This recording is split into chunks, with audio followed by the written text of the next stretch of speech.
এরা কি ব্যক্তি আছে পিছনে জানালা বন্ধ করে নেই, এরা টের পাচ্ছে না? না টের পাচ্ছি না, মনে হয় টের পাইনি। না না না, এই বাড়ি তো আমি ফার্স্ট জানালো,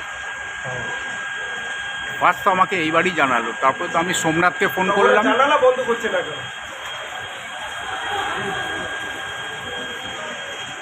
আরে মেঘমাটা প্রথমে নিচে ছিল, নিচে থেকে হ্যাঁ মানে কখন এটা দেখুন, ঘড়ি তো বলতে পারছি না, ওই ধরুন 11টা 11:30 এরকম হবে।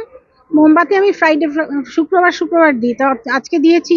আর যেখানে দিয়েছিলাম সেখানে আলনা ছিল, সেই কাপড় আমারই ভুল, যে কাপড় যে আগুন ধরে যাবে এটা আমি বুঝতে পারিনি বা ভাবা উচিত ছিল, আমি ভাবিনি, সেই জন্য তার থেকে আগুনটা ছড়িয়েছে। আমরা আর ওই ঘরটায় যাইনি, যখন ধোঁয়া হয়ে গেছে তখন বুঝতে পেরেছি। কি নেমে আসলো নাকি না?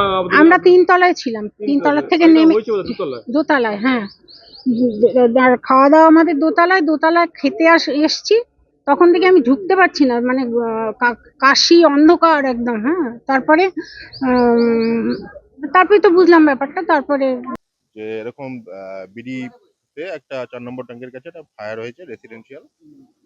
তো আমরা আমাদের ফার্স্ট গাড়ি আসার পর দেখা গেল যে ফায়ারটা একটু মেজরই, ফার্স্ট ফ্লোর পুরোটাই অকুপাই করেছে।